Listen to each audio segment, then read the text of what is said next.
Welcome to Notification Squad, the show that takes people behind Channel Frederator, puts them in front of the camera to read your comments. My name is Cade. I'm Alyssa, and we have a special guest today. I'm Fred.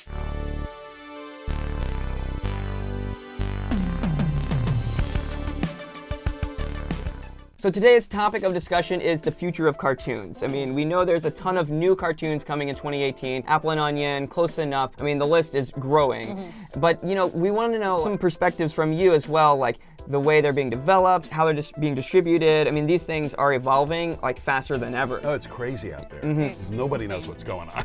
Especially on the internet. Yep. The internet's like that big source of where all this creativity is going and spreading. Yep. Well, look, just in our Channel Frederator network alone, we have almost 3,000 members. That's who crazy. are making animation all over the world, and they're making up the future, right? They're the future, not us. Like, we're just like grabbing at the best things that we find. But those filmmakers are really the ones who are deciding like what animation is going to be for the next 20, 30, 40 years. It's interesting that you say that because there's a question that I want to ask you that you've asked everyone here in the office, and it is, do you watch television? I do watch television like almost like all the time. That's amazing. It drives my family crazy because I wake up in the morning, turn on the TV, and put my head back to the pillow and listen to television for an hour, right? Then the second I get home, I turn it on, I jump in the shower, I've got a speaker in the shower. I mean, like, I'm like nuts for that's television. crazy. Sounds like my house in Texas. We have 4 rooms in the house, but we have 6 TVs. Yeah, and by the way, now with all the laptops and phones and smart TVs and stuff, I bet every house has like 10 TVs. Yeah, right? that's Like, true. Well, that's what I was going to ask you also, is you have a follow-up question. Is that different to you than watching video through the internet? You know, I call it all TV. If you're a certain age, you call it all video. And I just like, in my head, I just think of it as moving pictures. And it doesn't matter to me whether it's a movie or it's a 30-second video or, you know, whatever it is, it's all part of the thing. I only call it TV because I'm old. Do you think like TV is going to be like a foreign word in like 10, 20 years? Or? Kinda, you know, in certain ways, or else it's going to come back, you know, Right. because everything comes back. Right. And people start thinking of like the old word as the cool word. That's you true. know, so. Groovy. But you know, right now, even like what we used to call record companies, more and more people call music companies. But then there's people who start brand new companies with brand new bands, and they call it Cade's Records. Yeah. Right. So it really, like, we all call it the things that like make us happy. Cartoon-wise, a lot of people don't watch it on TV, or at least not even when it's live. I think a lot of the times people watch it later online, or they'll watch it on the app. And a lot of things are sometimes exclusive on the app, like shorts that you can only find there, or sometimes they'll, like for Adventure Time, they put like all the episodes before they aired onto the app. Yep. Even if they are going to watch it on TV, they're DVRing it and finding it on Well, I demand. just saw a note from Adam Muto, the current showrunner at Adventure Time, talking about what had shown up on Hulu recently, and the replies on his tweet were like just hundreds of them talking about what was on Hulu, right? So everybody is watching everything the way they want to watch it. Yeah. There was a young kid in here the other day, he's probably 12, big, huge Bravest Warriors fan, and his father used to work at Nintendo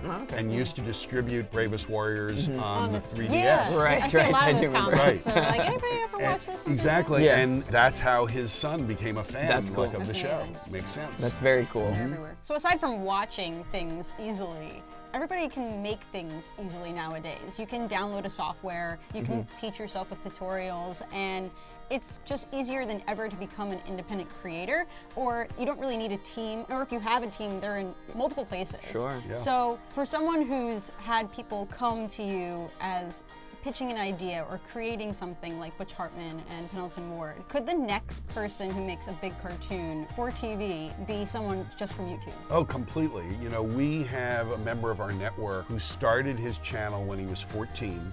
He had no help from anybody. He taught himself everything. Little by little, he put together a team around the world. I think there are still people that help him on his cartoon that he's never met, right? He's in college now studying animation, wants to be a TV writer, you know, for animation, but he's still making his channel and putting his stuff together. He came here eventually, I think it was after his first year in college. He was an intern here at Frederator, New York. I think that that's one of the reasons actually we started started our network is we knew there were people out there that could make things on their own. Yeah. I don't know about you guys, but like went through a couple of years where I was just obsessed with what was called brick films, people making, Star Wars parodies out of Legos, Yeah. all that Those stuff. are amazing.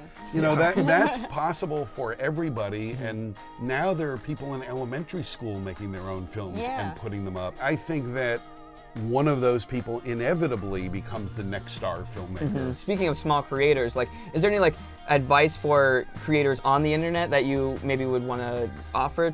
I think that for us, it goes back down to the really standard things that have been true about filmmaking for 100 years. It was true in novels for hundreds of years before that. Great characters, great story. Sure. Right? So whether you're Shakespeare or whether you're Natasha Allegri, the question is, where's a great character, where's a great story? For the internet-wise, what's so great about it is that you have creators who make Patreons so that people are giving them money to continue making what they do and make it bigger and better. And I think the other thing is making fan art and sharing it on Tumblr and Instagram. So I was one of the first employees at MTV, and we didn't have any of these tools that are in there. So I would go in every Saturday and literally pull a bag of fan mail.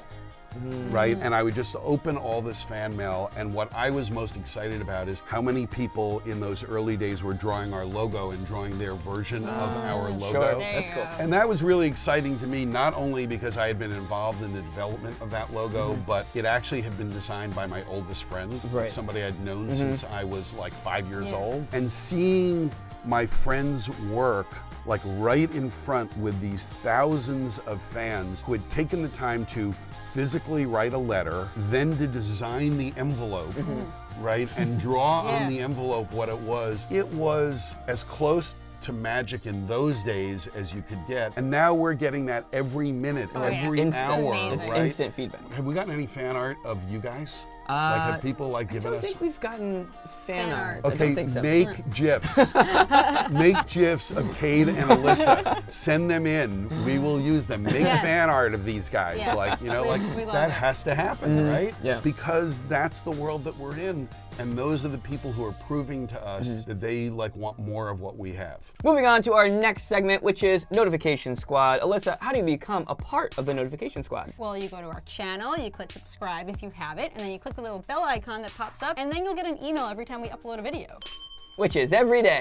Every day! Let's jump into some comments. The first one comes in from our Welcome to the Wayne Notification Squad episode. It comes in from Frank James Bailey, the voice of Disney Dark Secrets, by the way. He says, "This is an awesome video, very informative, but what about the magic that happens before it gets started? I would like to see how the idea got pitched to Nickelodeon." So I was thinking, Fred, maybe you could talk a little bit about how cartoons are pitched. Well, it comes in every way, but usually what happens is somebody walks in, they maybe have a drawing, and they tell the story of who the characters are and what's going to happen with those characters. In our case, we ask people to come in with a storyboard. We like to make short films. We've made hundreds of them over the years, whether it's the Fairly Odd Parents or Adventure Time or Bee and Puppy Cat. They've all come from these short films that were pitched on a storyboard. That's really hard. We actually ask people to do a lot of work, and people don't usually do that. So then what happens is that the production company or the network decides, yes, we like it, and figures out what they have to do next.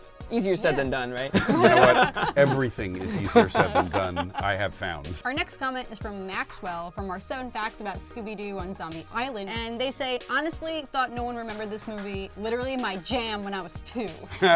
2 though. 2, I was not watching Scooby-Doo or Zombies. No. I was watching Land Before Time. There you The go. most basic, not scary stuff. I just love comments where it's like, oh my God, there's this thing. I thought I was the only one Right. that knew about it. Right. We all think that because, in the end, when we're watching a video or watching a TV show, we're watching it alone. There are Right. millions and millions of other people around the world, but our experience Right. is usually by ourselves or maybe with a brother or sister. Right, right. You kind of Yeah. forget that other people around the world are watching. Exactly. God, it's so weird. Next comment comes in from Stuff with Scoutfly. He commented on our 107 South Park, The Movie Facts. He says, South Park is the best animated show of all time. Fight me. No, I'm not going to fight him.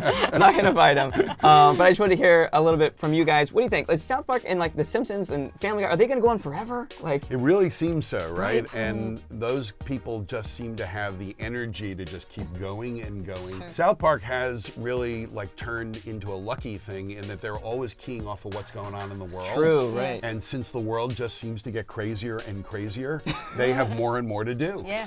So it's the world's fault that we keep having South Park. South Park will end when the world does. Absolutely. You're probably not wrong. And if anybody's ever met or seen Seth MacFarlane, you know that he is an energy machine that will never stop. True. That's also very true. I mean, now he has like a live action show, Yeah. like, always with the holiday albums. He's just got energy, you know, and he's got creative energy. He is an exciting guy who really just has a lot to say. So each week we like to award a very special person a Notification Squad badge. We give a shout out to one very lucky squad leader. And this week's squad leader is Johnny Gaming. Yay, Johnny Gaming. Way to go, Johnny Gaming. He says, in the beginning of every Notification Squad, it goes like this. Welcome to Notification Squad, the show that takes people behind the channel Frederator and brings them in front of the camera to read your comments. But we haven't had a special guest come on the show in a while. Why is that? Conspiracy theory? Well, here we go. I think we just broke that. We So broke theory. I give this a 0 out of 5 bells. That's right. Well, we definitely wanted to have Fred on for the season finale. We want to make it super special. And he's right, we didn't have a special guest this entire season. Yeah. So what a way to end the season. I'm really flattered. Thanks for having me. Yeah, well, thank you so much for being on the show. And congratulations, Johnny Gaming, you get a badge. I guess you have 4 badges. Thank you so much for watching Season 3 of Notification Squad. We are coming back for Season 4, but we want to hear from you. What do you want to see on the show? What do you want to see in the background? Leave us a comment in the pinned comment down below. Also call 917-408-FRED, leaving a voicemail telling us, what, Fred? What you want to see, what you like to see, what was best about Season 3. And remember, Frederator loves you. Hey, my name is Damien, and I'm reading next week's schedule. Monday, we have Welcome to the Wayne references. Tuesday, 7 Pokemon I Choose You fact. Wednesday, Disney Dark Secret Snow White. Thursday, A Sandy Cheeks Theory. Friday, 107 Hey Arnold Jungle Movie fact. Saturday, more DuckTale references.